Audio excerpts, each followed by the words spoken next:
तर मित्रांनो, आता आपण जाणून घेऊया की बहार छाटणी कधी करावी, कोणत्या हंगामात करावी आणि त्याच्यासाठी आपण जो बेसल डोस टाकणार आहोत तो कोणता टाकावा. मित्रांनो, बहारची छाटणी आता बघा, डाळिंब पीक हे 12 महिन्यात कधीही लोकी धरतात. मिनिमम डाळिंब पिकाचा कोणताही हंगाम सध्या राहिलेला नाहीये. सध्या शेतकरी कोणत्याही हंगामामध्ये डाळिंब पीक हा पकडतोय आणि बाजारभावचं कोणतीही शाश्वता न राहिल्यामुळे कोणत्याही हंगामाला डाळिंब पिकाचे रेट कमी जास्त होतात. त्यामुळे डाळिंब पिकाचा हंगाम सध्या कोणताही राहिलेला नाही. तरी मित्रांनो, ज्यावेळेस आपण डाळिंब पिकाची छाटणी करता त्याच्या अगोदर आपला कमीत कमी 4 ते 5 महिने डाळिंबाची हार्वेस्टिंग व्हायला पाहिजे. लगेच आपण बाग धरू नये, जेणेकरून झाडामध्ये ताकद, काडीची परिपक्वता या सगळ्या गोष्टी झाल्यानंतरच आपण छाटणीचं नियोजन करावं. मित्रांनो, छाटणी करत असताना जास्त हार्ड छाटणी न करता आतील वाळल्या काड्या असतील, तेलकटच्या काड्या असतील, या उडवणं खूप महत्वाचं आहे. जेणेकरून तेलकटची असणारी काडी पुढे जाऊन आपल्या बागेत तेलकट वाढण्यास कारणीभूत ठरते. त्यामुळे तेलकटच्या काड्या वेळोवेळी झाडामधल्या काढणं खूप गरजेचं आहे. तसेच मित्रांनो, छाटणी करत असताना कोणत्या प्रकारचा जास्त हार्ड शेंडा स्टॉपिंग न करणे. कारण की जास्त जर तुम्ही शेंडा हार्ड छाटणी केली तर पुढे जाऊन तुम्हाला जास्त फुटवे निघतात. त्यामुळे तुम्हाला सेटिंग आणि कळे निघण्यास मोठ्या प्रमाणात त्याचा विपरीत परिणाम आपल्याला बागेमध्ये दिसून येतो. मित्रांनो, तसेच छाटणी करत असताना आपली काडी किती पक्व झालेली आहे, किती काडी तयार झालेली आहे, तिची गर्भधारणा होण्यासाठी ती सक्षम आहे का, ह्याची सगळ्या गोष्टींचा आढावा घेऊनच आपण बागेची छाटणी करावी. ती बाग ताणाव आहे का, तिच्यामध्ये रिस्ट पिरियड किती दिवसाचा आहे, या सगळ्या गोष्टी बघणं खूप महत्वाचं आहे. मित्रांनो, मिनिमम हार्वेस्टिंग झाल्यानंतर 3 ते 4 महिने किंवा 5 महिने बागेला रिस्ट ही देणं गरजेचेच आहे. त्यामध्ये रिस्टच्या फवारणी असतील, बेसल डोस असतील, खते असतील, खत पाणी व्यवस्थापन असेल, या सगळ्या गोष्टी व्यवस्थित केल्यानंतरच आपण पुढे छाटणीची तयारी किंवा भार धरण्याची तयारी करावी. मित्रांनो, वर्षामध्ये एकच डाळिंबीचा भार घ्यावा असं मी वैयक्तिक म्हणेल. कारण की जर तुम्ही वर्षातून एकदाच भार घेतला तर उत्पन्नही चांगले वाढतं, झाडाची क्वालिटी, डाळिंबाच्या फळांची क्वालिटी एकदम आपल्याला बेहतर भेटते. तसेच झाडं ही लॉंग टर्मसाठी तयार होतात आणि आपल्याला एका झाडापासून चांगलं उत्पन्नही त्या ठिकाणी मिळतं. त्यामुळे मित्रांनो, प्रत्येक एका वर्षातून एकदाच डाळिंबाचा भार घ्यावा, म्हणजे डाळिंब भार धरल्यापासून 6 ते 7 महिन्यामध्ये आपला माल हा हार्वेस्टिंग होतो. राहिलेले 5 महिने रिस्ट पिरियडला बागेमध्ये बाकीची रिस्टची कामे करून त्याला रिस्टमध्ये ठेवावं, याची सरळ शेतकऱ्यांनी काळजी घेणं गरजेचं आहे. मित्रांनो, जर तुम्ही वारंवार 1-2 महिना रिस्ट देऊन जर तो प्लॉट इतर पानगळ करून पकडत असाल तर तुम्हाला जास्त दिवस टिकणार नाही. 4 ते 5 वर्षामध्ये तो प्लॉट खराब होईल, मर लागेल, कुजवा लागेल, फळांची क्वालिटी, रोगाचा प्रादुर्भाव या सगळ्या गोष्टी तुम्हाला दिसून येतील. त्यामुळे तुम्ही परत काही दिवसाने डाळिंबीकडे तुमचा बघण्याचा दृष्टिकोन हा खराब होईल. त्यामुळे मित्रांनो, वर्षातून एकदाच पीक घ्या, जेणेकरून 15 ते 20 वर्ष त्या डाळिंबाच्या झाडाची लाईफ आपल्याला राहणं गरजेचं आहे. मित्रांनो, तसंच मी सांगेल की छाटणीचा तर आता विषय झाला, फक्त जास्त हार्ड छाटणी करू नका. बारीक किरपट काड्या असतील त्या काढून टाका, नवीन फुटवे असतील ते काढून घ्या, जेणेकरून पुढे जाऊन पानगळीनंतर आपल्या बागेमध्ये जास्त फुटवा निघणार नाही. याची सगळ्यात महत्वाचं गोष्ट आहे. त्यानंतर मित्रांनो, आपण छाटणीच्या अगोदर किंवा हार्वेस्टिंगच्या नंतर जो बेसल डोस टाकतो तो एकरी आपण कसा आहे त्या पद्धतीने सांगू. मिनिमम आपल्या झाडाची वय 3 ते 4 वर्ष आहे किंवा आपण पहिला भार धरायला लागलो आहोत, झाडाची कॅनॉपी किती आहे, झाडाचं वय किती आहे, झाडाची ग्रोथ किती आहे, त्याच्या हिशोबाने आपण झाडाला बेसल डोस देतो. मित्रांनो, जास्त बेसल डोस रासायनिक खत न देता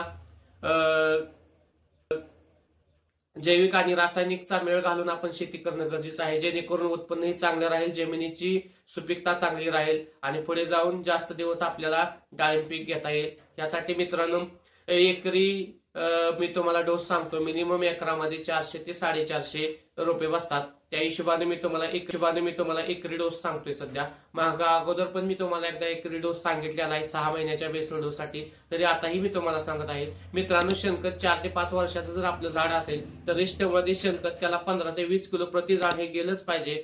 त्याच्यानंतर मित्रांनो, आपण जैविक मध्ये म्हटलं तर मायक्रोरायझा व्यायाम रूल्स हे देणं गरजेचंच आहे. बेसळ मध्ये द्या किंवा तुम्ही टिबक मधून द्या तरीही चालेल. त्यानंतर ट्रायथोर 200 ग्रॅम, सुडोफोर्स 200 ग्रॅम हे आपल्याला बेसल डोस मधनं देणं गरजेचं आहे.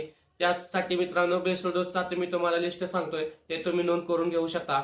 मित्रांनो, एकरी डाळिंबाचा बेसल डोस टाकत असताना 400 ते 500 झाडाला सिंगल सुपर फॉस्फेट गोळीमध्ये आपण 100 किलो टाकणं गरजेचं आहे. त्यानंतर 10-26-26 एनपीके खतामध्ये तुम्ही एकरी 50 ते 100 किलो एनपीके खत झाडाच्या वयामर्यादानुसार टाकू शकता. तसंच एमओपी पोटॅश आपण 50 ते 100 किलो एकरी टाकू शकता. त्याचबरोबर त्याच्यासोबत आपण कार्बोफ्युरॉन हा निमॅटोडसाठी छान कंटेन येतो, तोही आपण त्या ठिकाणी बेसल डोस मध्ये देऊ शकता. त्याचं 5 ते 10 किलो एकरी प्रमाण आहे, तेही आपण त्यामध्ये मिक्स करायचं आहे. त्याच्यानंतर मित्रांनो, जर ग्रॅन्युअल मधला आपल्याला एखादा मायक्रोरायझा भेटला तोही आपण त्या ठिकाणी बेसल डोस मध्ये 4 ते 5 किलो दिला तरी चालेल, किंवा त्या जागी आपलं व्यायाम रूल्स येतं तेही 200 ते 400 ग्रॅम आपण त्यामध्ये मिक्स करून देऊ शकता. तसेच ट्रायथोर 200 ते 400 ग्रॅम आपण शेणखतामध्ये किंवा बेसल डोस मध्ये मिक्स करून देऊ शकता. तसेच मित्रांनो, पुढे जाऊन आपण यारा कॉम्प्लेक्स 25 किलोच्या 2 बॅग किंवा 1 बॅग आपण त्या बेसल डोस मध्ये मिक्स करायचे आहेत. त्यामुळे काय होईल की पूर्ण सूक्ष्म अन्नद्रव्ये झाडाला भेटतील. ठीक आहे, हा झाला बेसल डोस मित्रांनो. एवढाच आपल्याला बेसल डोस करायचा आहे, जास्त काय बेसल डोस टाकण्याची गरज. चला तर मित्रांनो, आता आपला बेसल डोस झाला, झाडाची छाटणी झाली.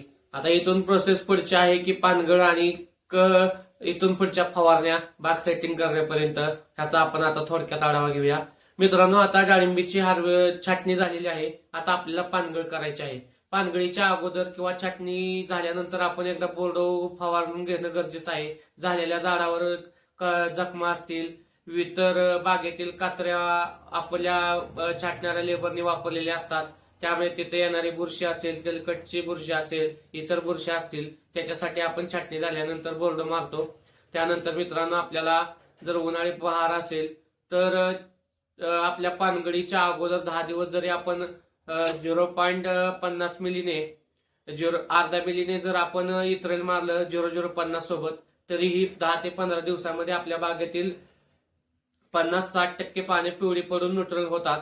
त्यानंतर पुढे जाऊन आपल्याला इथरेल मारल्यानंतर जास्त प्रॉब्लेम येत नाही. त्यामुळे अगोदर जरी आपण त्याला इथरेल अर्धा मिलीने घेतलं तरी त्याचा आपल्याला छान रिझल्ट भेटतो. आता आपण डायरेक्ट पहिली फवारणी इथरेल या विषयावर बोलू मित्रांनो. आपण इथरेल मारत असताना किंवा आपण त्याच्या अगोदर कोणतीही फवारणी घेतली, इथरेल मारलं नसेल, फर्स्ट इथरेल पहिली फवारणी मारत असेल तर मित्रांनो, आपण 2 मिली ट्रॉपिकल कंपनीचं 2 मिली टॅक्फोन नावाने येणारं इथरेल 2 मिली प्रति लिटर पाण्यासाठी वापरावं. त्यामध्ये मित्रांनो 0.05234 असेल, 1261 असेल किंवा 0.6020 असेल, ही एनपीके ग्रेड मधली एक कोणतीही ग्रेड आपण प्रति लिटर पाण्यासाठी 5 ग्रॅमने वापरावे. जर आपल्या हे फक्त झाड आपले पूर्ण तानावर आहेत, काड्याची पक्वता आहे, पाणी एकदम पिकलेले आहेत, अशी जर असेल तर या 2 इथरेल आणि एनपीके मध्येच आपली पानगळ चांगल्या प्रकारे होते. जर मित्रांनो आपल्या बागेमध्ये जास्त हिरवी पानं असतील, जास्त कवळी पानं असतील, तर त्या ठिकाणी आपल्याला क्रियाकॉन सिजंटा कंपनीचं प्रति लिटर पाण्यासाठी 3 मिली मिक्स करणं गरजेचं आहे. नाहीतर आपल्या झाडाची पानगळ होणार नाही मित्रांनो. त्यामुळे 1.5 ते 2 मिली इथरेल 0.5234 5 ग्रॅम गरज असेल तरच क्रियाकॉन वापरायचा आहे मित्रांनो. जास्त त्याचा वापर करणं चुकीचं आहे. ते कीटकनाशक आहे, पण त्याचं जास्त वापर पानगळीसाठी करणं चुकीचं आहे. ठीक आहे, हा पानगळीसाठीचा विषय झाला मित्रांनो. पानगळीनंतर म्हणजे जास्त मुरमाड तुमची जमीन असेल, उन्हाळी बहार असेल, तर पानगळीच्या वेळेस आदल्या दिवशी 2 ते 3 तास डाळिंबाला पाणी देणं गरजेचं आहे. जर तुमची काळी जमीन असेल, व्हाईट जमीन असेल, चुनखडीयुक्त असेल, तर तुम्ही पानगळीच्या वेळेस पाणी न दिलं तरी चालेल. 5 ते 6 दिवसांनी आपण त्याला पानगळीनंतर पाणी देऊ शकता. आता आपण पहिल्यांदा फवारणीचा शेड्यूल पाहूया, त्यानंतर मी तुम्हाला पाण्याचा आणि वॉटर मॅनेजमेंटचा माहिती देतो. मित्रांनो, पहिली पानगळीची फवारणी झाल्यानंतर 5 ते 6 दिवसांनी आपल्या झाडाची 60 ते 70% पानगळ झालेली असते. आपल्याला 70 ते 80% जरी पानगळ झाली तर अति चांगला आहे. जास्त 100% पानगळ होण्याची काही गरज नाहीये मित्रांनो. पहिली पानगळ झाल्यानंतर आपण पहिली फवारणी घ्यायची आहे मित्रांनो. 4 ते 5 दिवसांनी पुन्हा एकदा आपण बोर्डोने धुवून घ्यायची आहे बाग. 5 ते 6 दिवसांनी बोर्डो मारल्यानंतर मित्रांनो आपण नंतर त्याला 7व्या ते 8व्या दिवशी लगेच 13-0-45 प्रति लिटर पाण्याला 5 ग्रॅम आणि मिक्स मायक्रोन्यूटन म्हणजे कॉम्बी प्रति लिटर पाण्यासाठी 1 ग्रॅम असं मिळून आपण पहिली 2 नंबरची फवारणी 7व्या ते 8व्या दिवशी नंतर बाग न्यूट्रल करण्यासाठी म्हणजे पूर्ण डोळे फुटण्यासाठी आपण ती फवारणी घ्यायची आहे. मित्रांनो काय विषय असतो की न्यूट्रल जर बाग व्यवस्थित झाली तर पुढे जाऊन आपल्या बागाची चौकी चांगली बसते आणि कळी निघण्यास आपल्याला चांगला त्याचा फायदा होतो. जर काडीचे पूर्ण डोळे नाहीत फुटले तर पुढे जाऊन आपल्याला मोठ्या प्रमाणात त्याचे फुटवे निघतात. त्यामुळे पुढे जाऊन आपल्याला कळी निघण्यास प्रॉब्लेम येतो. त्यामुळे बाग न्यूट्रल करणं खूप गरजेचं असतं. झाडाचे प्रत्येक काडी ना काडीचे डोळे आहेत ते फुटणं गरजेचं असतं. त्यासाठी आपण 13-0-45 प्रति लिटर पाण्याला 5 ग्रॅम आणि मायक्रोन्यूटन प्रति लिटर पाण्याला 1 ग्रॅम अशी पहिली फवारणी आपण इतर नंतर घ्यायची आहे मित्रांनो. ती फवारणी झाल्यानंतर ही आपण फुटवे निघण्यासाठी फवारणी मारतोय मित्रांनो. ती फवारणी झाल्यानंतर 3 ते 4 दिवसाच्या अंतराने आपल्याला त्याच्यावर नंतर फुटवे आता झाडाची आपली पूर्ण फुटवे निघलेले आहेत बरोबर. फुटवे निघल्यानंतर आपल्याला मित्रांनो त्या ठिकाणी फुटवे धुवून घ्यायचे आहेत. किडीनी चाटले नाहीत पाहिजे, पाणी वाकडी तिकडी झाली नाही पाहिजे. त्यासाठी आपण मित्रांनो त्या ठिकाणी आसाटाप 1 ग्रॅम 20% किंवा 50% मध्ये क्लोरो 2 मिली प्रति लिटर पाण्याला आणि त्याच्यासोबत सल्फर 2 ग्रॅमने हा आपण फवारणी 10व्या ते 12व्या दिवशी मित्रांनो आपण मारणं गरजेचं आहे. जेणेकरून फुटलेल्या फुटव्याला एकदम कोणत्याही प्रकारे कीटकांनी किंवा बुरशीनी चाटू नये, पाणी वाकडे होऊ नये. पुढे जाऊन त्याचं लॉंगिनेशन पाण्याची रुंदी वाढावी, काळुकी राहावी यासाठी आपण ती फवारणी बरोबर 10व्या ते 12व्या दिवसाच्या अंतरामध्ये घेणं मित्रांनो गरजेचं आहे. ही फवारणी झाल्यानंतर मित्रांनो पुढे 4 ते 5 दिवसानंतर आपल्याला शेंडा स्टॉपिंगसाठी म्हणजे जर ढगाळ वातावरण आहे, पावसाचं वातावरण आहे, शेंडा जास्त पळला नाही पाहिजे, चौकी व्यवस्थित बसली पाहिजे, त्यासाठी मित्रांनो आपल्या स्टेपग्रो ऑर्गॅनिक कंपनीचं ग्लुकोन के प्रति लिटर पाण्यामध्ये 2 मिली, आगार सीवीड प्रति लिटर पाण्यामध्ये 2 मिली असं मिळून एक फवारणी त्यावेळेस घ्यायचे. त्याच्यामुळे काय होईल मित्रांनो, पानाची क्वालिटी, पानाची रुंदी आणि शेंडा जो फुटवेमधून काडीला फुटवा निघलेला आहे त्याचं डायरेक्ट शेंडा नाही निघणार, जेणेकरून चौकी चांगली बसेल. यासाठी ग्लुकोन के प्रति लिटर पाण्याला 2 ते 3 मिली आणि आगार सीवीड 2 मिली अशी फवारणी आपल्याला त्या ठिकाणी घ्यायची आहे मित्रांनो. त्यानंतर मित्रांनो आपल्याला कळी काढण्यासाठी म्हणजे आता चौकी बसलेली आहे आपल्या झाडाची, चौकी 15 ते 20 दिवसामध्ये चांगल्या प्रकारे झाडाची बसते. शेंडे फुटवे एकदम व्यवस्थित आहे, स्टॉपिंग झालेले आहेत. फुटवा हा मेजर डाळिंबातलं पीक आहे. ज्याला फुटवा चौकी बसण्यासाठी व्यवस्थित नियोजन जमलं तोच माणूस पुढे सेटिंगसाठी सक्सेस होतो मित्रांनो. जर चौकी तुमच्या झाडाची बसली नसेल, तुमच्या झाडामध्ये जास्त चौकीतून फुटवे निघले असतील तर तुम्हाला पुढे जाऊन सेटिंगचा खूप मोठा प्रॉब्लेम येतो मित्रांनो. त्यासाठी चौकी बसणं हा झाडाचा सगळ्यात महत्वाचा आणि डाळिंब पिकातील सगळ्यात महत्वाचा विषय सुरुवातीचा आहे मित्रांनो. पुढे जाऊन सांगतो की आपल्या झाडावर माल किती आहे, सेटिंग किती आहे, याच्या सगळ्या गोष्टी पुढे जाऊन आपल्या उत्पन्नावर परिणाम करतात. त्यामुळे सेटिंग चांगलं करायचं असेल, आपल्या झाडाला माल क्वालिटीचा बनवायचा असेल तर चौकीमध्ये व्यवस्थित नियोजन असणं खूप खूप म्हणजे खूप महत्वाचं गरजेचं आहे. जर तुमच्या झाडाची चौकी नाही बसली तर तुम्ही कितीही मोठा खर्च केला, कितीही काय केलं तर पुढे जाऊन तुम्हाला सेटिंग मध्ये प्रॉब्लेमच येतो मित्रांनो. त्यामुळे वॉटर मॅनेजमेंट असेल, ड्रिपचं मॅनेजमेंट असेल आणि फवारणीचं मॅनेजमेंट असेल, ह्या गोष्टी डाळिंब पिकाच्या सेटिंग पर्यंतच्या अवस्थेत अत्यंत महत्वाच्या आहेत मित्रांनो. आता आपण चौकी अवस्थेपर्यंत पाहिले मित्रांनो. त्यानंतर आपल्या चौकीतून छोटे छोटे गोंजकळी आपल्याला दिसेल मित्रांनो. गोंजकळी छान अशी भरपूर दिसली की आपण त्या ठिकाणी एखादं कीटकनाशक म्हणजे चांगलं थ्रिप्सचं औषध मारणं गरजेचं आहे. मार्केटमध्ये थ्रिप्सची बरीच औषधं आहेत, तरी आपण त्या ठिकाणी प्रिव्हेंटिव्ह किंवा झाडाच्या एकदम क्वालिटी, फळाच्या क्वालिटीसाठी आपण प्रति लिटर पाण्यासाठी बेनिवा 1 मिली किंवा डेलिकेट आपण म्हणतो अर्धा मिलीनं मारू शकता. इतर तुम्ही चांगलं तुमच्या बजेटच्या हिशोबानं एखादं चांगलं स्प्रे आपण घेणं गरजेचं आहे मित्रांनो.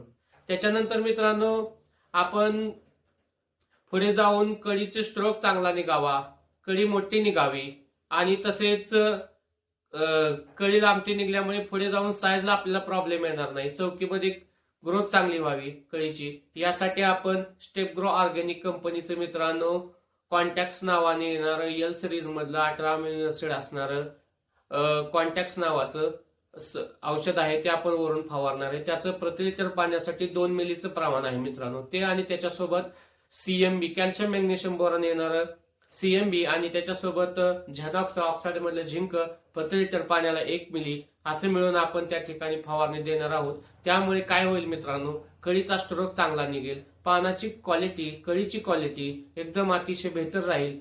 त्यासाठी आपण मित्रांनो त्या ठिकाणी कॉन्टॅक्स प्रति लिटर पाण्यासाठी 2 मिली, सीएमबी प्रति लिटर पाण्यासाठी 1 मिली आणि झेनॉक्स प्रति लिटर पाण्यासाठी 1 मिली अशी फवारणी आपण त्या ठिकाणी घेणार आहोत मित्रांनो.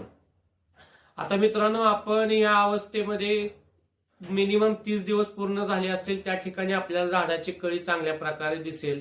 जर थोडे थोडे शेंडे फुटवे निघाले असतील तर त्या ठिकाणी आपल्याला लेबर करून ते काढणं गरजेचं आहे, जेणेकरून दिलेली ड्रिपची खते असतील, वॉटर मॅनेजमेंट असेल ते व्यवस्थित होईल, जास्त शेंडे निघणार नाहीत त्याची पण काळजी घेणं गरजेचं आहे. त्यावेळेस आपण चौकी सोडून जेवढे काही फुटवे झाडाला निघाले आहेत ते काढणं गरजेचं आहे, कारण की सेटिंग फास्ट होण्यासाठी ते अत्यंत महत्वाचं आहे. त्याच ठिकाणी मित्रांनो आपण आता 30 दिवसाचा आपला प्लॉट झालेला असेल, त्या ठिकाणी आपली बाग चांगल्या प्रकारे कळी निघलेली असेल. आता फ्लावरिंग चालू होईल, नर कळी काय असेल, मादी कळी काय असेल, जर त्याचं पॉलिनेशन करण्यासाठी आपल्याला जास्त हार्ड कीटकनाशक मारायची नाहीत मित्रांनो, जेणेकरून येणारी मधमाशी आहे ती तिथून निघून जाईल, निघून जाऊ नये याची आपण काळजी घेणं गरजेचं आहे. तिला स्माइल चांगला यावा यासाठी आपण कॉन्टॅक्टचा अगोदर तर मारलंच होतं, पुन्हा एकदा आपण त्याचा कॉन्टॅक्ट आणि आगार सिवडीचा एक स्प्रे वरून घेणार आहोत मित्रांनो. त्यामुळे काय होईल मित्रांनो की कॉन्टॅक्टमुळे मधमाशीसाठी अट्रॅक्शन खूप मोठ्या प्रमाणात होतं, त्यामुळे आपण त्या ठिकाणी कॉन्टॅक्ट आणि आगार सिवड मारणार आहोत मित्रांनो. जर त्या अवस्थेमध्ये आपण एखादं बुरशीनाशक ही घेणं गरजेचं आहे मित्रांनो, नेटिव्ह असेल, अल्ट्राकॉल असेल, रोको असेल, मार्केटमधले चांगले चांगले बरेच बुरशीनाशक आहे, त्याचा एखादा बुरशीनाशकाचा आपण कीटकनाशकासोबत फवारणी घेऊ शकतो. तरी मित्रांनो आता आपण जाणून घेऊया की आपण कळीपर्यंतचे फवारण्या वगैरे शेड्यूल आपण पाहिला. मित्रांनो जर पाऊस असेल, वातावरणामध्ये गारवा असेल किंवा आभाळ असेल, अशा वातावरणामध्ये आपण कोणत्या फवारण्या कळी अवस्थे आणि फ्लावरिंग अवस्थेमध्ये घ्याव्यात यासाठी मी काही फवारण्या सजेस्ट करते मित्रांनो. त्या तुम्ही जर घेतल्या तर तुम्हाला कोणत्याही प्रकारचा पाकळीकूद असेल, ड्रॉपिंग असेल जास्त होणार नाही. वारंवार सतत रिमझिम पाऊस आहे, वातावरणामध्ये आभाळ आहे, तर आपल्या कळी अवस्थेत किंवा सेटिंग अवस्थेमध्ये मित्रांनो आपण रॅनकॉल प्रति लिटर पाण्यासाठी 1 ग्रॅम आणि सुडोफोर्स प्रति लिटर पाण्यासाठी 1 ग्रॅम असं जर 10 दिवसाच्या अंतराने जर आपण फवारण्या 1-2 घेतल्या तर आपल्या बागेमध्ये पाकळीकूद असेल, ड्रॉपिंग असेल, ह्या काही गोष्टी होणार नाहीत मित्रांनो. त्यासाठी आपण सततच्या खराब वातावरणामध्ये रॅनकॉल किंवा त्याच्यासोबत एखादं बुरशीनाशक, अल्ट्राकॉल असेल, रोको असेल, झेडास्टॅटर M45 त्यामध्ये मिक्स करून आपण फवारणी जर घेतली तर आपल्या खराब वातावरणामध्ये आपला प्लॉट पाकळीकूद असेल, कळीगळ असेल, इतर बुरशीपासून आपला प्लॉट वाचतो मित्रांनो. त्यासाठी आपण रॅनकॉलचा वापर अवश्य करा, तुम्हाला त्याचे छान रिझल्ट भेटतील. असा हा मित्रांनो आपण आता सेटिंग पर्यंतचा आढावा फक्त वरती घेतलेला आहे. जर तुम्हाला काय अडचण असतील तर तुम्ही आमच्या कंपनीच्या चॅनलवरती जाऊन कमेंट करू शकता किंवा असलेल्या कॉन्टॅक्टवर कॉल करू शकता. त्यानंतर मित्रांनो आपण पाहूया की आता बाग आपली सेटिंग झालेली आहे, त्याच्यानंतर त्याची काळजी कशी घ्यायची. मित्रांनो बाग सेटिंग झाल्यानंतर सेटिंगमधून हिरव्यामध्ये गेले म्हणजे 3 महिन्याचा प्लॉट पूर्ण होतो. त्या ठिकाणी आपण जर सनबर्निंगसाठी त्याचं प्रोटेक्शन करणं गरजेचं आहे. त्या ठिकाणी आपण इंग्लिश पेपर प्रत्येक फळाला मारू शकतो किंवा क्रॉप कव्हर वरून झाकू शकतो, जेणेकरून पुढे जाऊन आपल्या मालाची क्वालिटी चांगली राहील आणि उत्पन्नात आपल्या वाढ होईल. यासाठी आपण सनबर्निंगसाठी वेळोवेळी काळजी घेणं गरजेचं आहे. जर आपण क्रॉप कव्हर किंवा इंग्लिश पेपर मारला तर आपला प्लॉट व्यवस्थित राहतो. मी मित्रांनो तुम्हाला हिरव्या अवस्थेमधील काही फवारण्या सांगतोय. पावसाळी वातावरण असेल किंवा उन्हाळी प्लॉट असेल यामध्ये मी तुम्हाला काय फवारण्या सांगतोय मित्रांनो. सेटिंग झाल्यानंतर आपण स्कोर कवच, सिजंटा कंपनीचं स्कोर असेल, कवच असेल, याची फवारणी आपल्याला घेणं गरजेचं आहे मित्रांनो. स्कोर प्रति लिटर पाण्यासाठी अर्धा मिली आणि कवच प्रति लिटर पाण्यासाठी 1 ग्रॅम अशी एक फवारणी 1 महिन्याच्या अंतराने आपण त्याची एखादी घेणं गरजेचे आहे मित्रांनो. तसेच आपण फॉलिक्युलर अल्ट्राकॉल ह्याचे एखादी बुरशीनाशकाची आपण फवारणी घेऊ शकता. त्याचबरोबर रॅनकॉल आणि सुडोफोर्स ह्याची फवारणी घेऊ शकता. जर प्लॉट आपला तानावरती असेल, क्रेसमध्ये असेल, तर आपण स्टेपलॉंग किंवा बायोस्टिम्युलंटचा एखादा हात आपण वरून मारला तर आपल्याला चांगली ग्रीनरी काळोखी दिसेल मित्रांनो. त्यामुळं आपण वरून फवारण्या योग्य नियोजन 5 ते 6 दिवसाच्या अंतरानेच फवारण्या घ्यायच्या आहेत मित्रांनो. जास्त हार्ड फवारण्या घेऊ नये याची मित्रांनो काळजी घ्या. तसेच तेलकटचं वातावरण असेल तर आपण कोनिका धानुका कंपनीचं ते 1.5 ते 2 ग्रॅम प्रति लिटर पाण्यामध्ये मिक्स करून त्याची फवारणी घेतली तर आपल्याला चांगले रिझल्ट भेटतात मित्रांनो. तसेच जर तेलकटचं वातावरण आहे, पाऊस कंटिन्यू चालू आहे, तरी तुम्ही अल्ट्राकॉल एखाद्या कोणत्याही बुरशीनाशकासोबत रॅनकॉल जर मारलं तर तुम्हाला अतिशय चांगले रिझल्ट भेटतात मित्रांनो. तुम्ही अवश्य रॅनकॉलचा वापर करावा त्या ठिकाणी. तसेच त्याच्याबरोबर सुडोही आपण देऊ शकतो. अशा फवारण्या आपण घ्याव्यात मित्रांनो. हा 4 ते 5 महिन्यापर्यंत आपला प्लॉट जाईल. शेवटच्या टप्प्यामध्ये कलर, शायनिंग आणि साईज साठी आपण वरून फवारणी घेणं गरजेचं आहे. तर आपला जर माल 10 ते 15 दिवस देण्याच्या अगोदर आपण ग्लुकोन के स्टेप ग्रो फर्टिलायझरचं ग्लुकोन के प्रति लिटर पाण्यामध्ये 3 मिली आणि त्याच्यासोबत CMB 1 ग्रॅम प्रति लिटर पाण्यामध्ये जर मिक्स करून त्याची जरी फवारणी घेतली तर कलर खूप येतो मित्रांनो. साईज मध्ये आपल्याला आमूलाग्र बदल दिसतो मित्रांनो. त्या ठिकाणी आपण त्याची फवारणी घेणं गरजेचं आहे. कॅल्शियम बोरॉन आपल्याला दर 15 ते 20 दिवसाच्या अंतराने त्याची ही फवारणी बागेवरती चिलेटेड असेल, ऑक्साईड असेल, त्याची 1 मिलीग्रामनी आपण फवारणी घेणं गरजेचं आहे मित्रांनो. साल लूज होते आणि साईजला आपल्याला चांगला त्याचा रिझल्ट भेटतो मित्रांनो. तर मित्रांनो आता आपण जाणून घेऊया की पाण्याचं मॅनेजमेंट आणि ड्रिपची खते बाग धरल्यानंतर कशी द्यावी. मित्रांनो हा सगळ्यात महत्वाचा प्रश्न आहे की पाणी किती द्यावं. मित्रांनो सगळ्यात महत्वाचं तुम्ही समजून घ्या की डाळिंब हे जंगली पीक आहे. याला पाणी खूप कमी प्रमाणात लागतं किंवा तुमची सॉइल कशी आहे त्याच्यावर डिपेंड आहे. काळी जमीन असेल तर खूप पाणी कमी लागतं. मुरमाड जमीन असेल तर थोडंफार जास्त पाणी लागतं. मित्रांनो सेटिंग अवस्थेमध्ये तुम्ही जर जास्त पाणी दिलं तर तुमचं ड्रॉपिंग होण्याची मोठी शक्यता असते. मित्रांनो पाणी देताना एकदम व्यवस्थित द्या. खत व्यवस्थापन व्यवस्थित करा जेणेकरून तुमचा खर्चही कमी होईल आणि उत्पन्नात वाढ होईल आणि प्लॉट एकदम चांगला सक्सेस होईल. मित्रांनो पाणी देताना दर 1 ते 2 दिवसाच्या अंतराने 15 ते 20 मिनिटं किंवा फार तर अर्धा तास जमीन बघून, म्हणजे मी म्हणतोय असं नाही की ब्लॅक सॉइल असेल तर 15 ते 20 मिनिटं कळ्या अवस्थेपर्यंत पाणी देणं गरजेचं आहे मित्रांनो. जास्त पाणी देऊ नका. मुरमाड जमीन असेल तर अर्धा तासापर्यंत पाणी आपण त्या प्लॉटला देऊ शकता. मित्रांनो खत देत असताना पहिल्यांदा आपण पाणी दिल्या पहिल्या पाण्याला मित्रांनो व्यायाम, मायक्रोरायझा आणि ट्रायटर बुरशीनाशक बायोलॉजिकल आपण त्या ठिकाणी देऊ शकतो मित्रांनो. त्याच्यानंतर मित्रांनो आपण कळी निघण्यासाठी स्टेप ग्रो ऑर्गॅनिक कंपनीचं कॉन्टॅक्ट्स आणि त्याच्यासोबत NPK ग्रेड कोणतीही असू द्या, म्हणजे 052 60 20 42 47 त्याच्यामध्ये मिक्स करून प्रति एकरासाठी 1 लिटर आणि NPK खत प्रति एकरासाठी 4 ते 5 किलो असा आपण डोस द्यायचा आहे मित्रांनो. त्यामध्ये मित्रांनो सगळ्यात महत्वाची गोष्ट म्हणजे नत्राची खते आपण डाळिंब पिकाला देऊ नयेत. नत्राची खतं दिली तर आपल्या बागेचा शेंडा जास्त पळतो आणि आपल्याला फुटवे निघतात. त्यामुळे चौकी बसत नाही. चौकी नाही बसली तर आपल्याला सेटिंग आणि कळी निघण्यास प्रॉब्लेम येतो. त्यासाठी मित्रांनो आपण नत्राची खतं शक्यतो देणं टाळावं. त्याच्यानंतर मित्रांनो आपण बायोगोस्ट म्हणून एक किट येतं स्टेप ग्रो ऑर्गॅनिक कंपनीचं.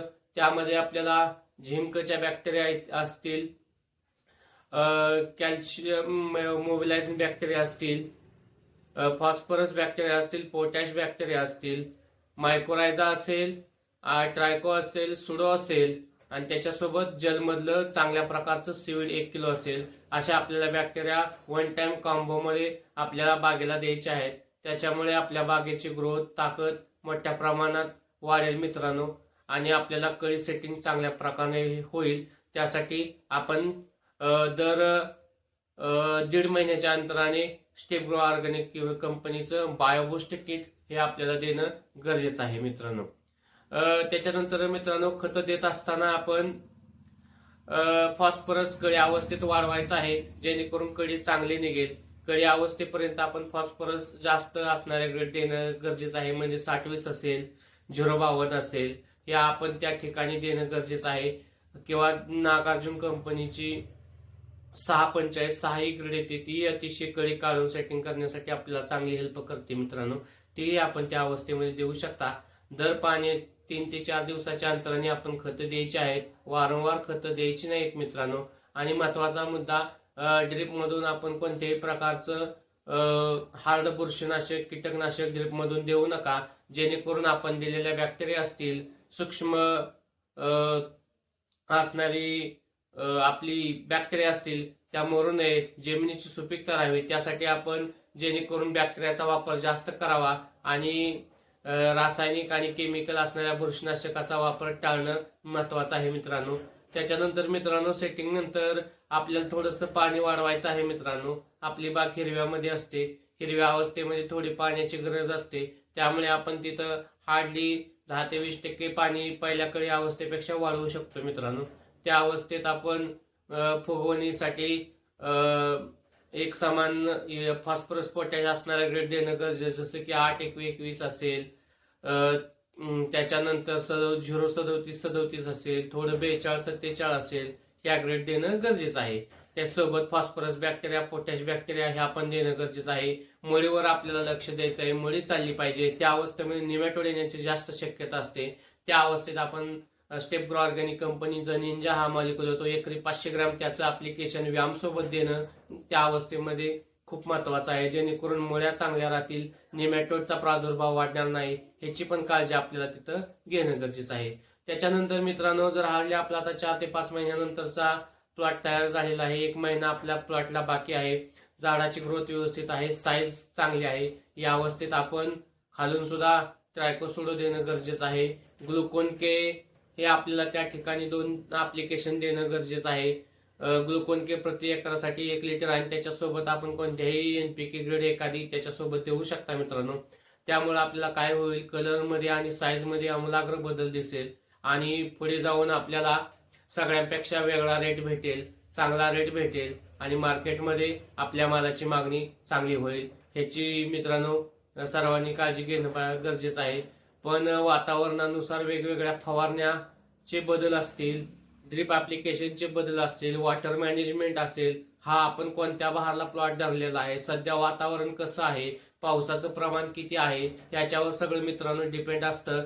तरी ज्या ज्या वेळेस तुम्हाला काय अडचण येतील त्यावेळेस तुम्ही आम्हाला कॉन्टॅक्ट करा, आम्ही तुम्हाला 100% सहकार्य करू, ह्याची आम्ही तुम्हाला शाश्वता देतो.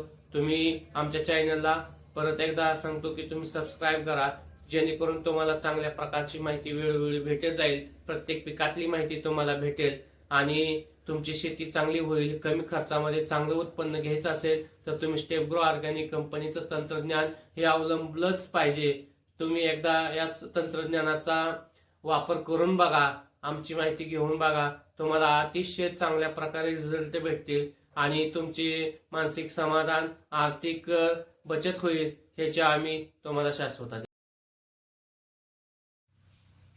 अशा प्रकारे मित्रांनो आज आपण डाळिंब पिकातील एकदम थोडक्या भाषेत आणि एकदम कमी वेळेत आपण डाळिंब पिकाची एकदम थोडकीच माहिती घेतलेली आहे मित्रांनो.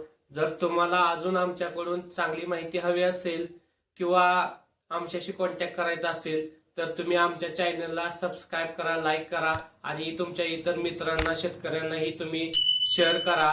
आणि मित्रांनो, तुम्हाला आमचा तिथे खाली कमेंट बॉक्समध्ये तुम्हाला काय अडचणी असतील तर तुम्ही आम्हाला कायम कमेंट करू शकता आणि आम्ही दिलेल्या कॉन्टॅक्ट नंबरला तुम्ही आम्हाला कधीही कॉल करा, आम्ही तुमच्या मदतीस सदैव तत्पर आहे मित्रांनो. आणि तुमच्या अडचणी सॉल्व्ह करण्याचा आम्ही अवश्य प्रयत्न करेल मित्रांनो. आपल्याला जास्त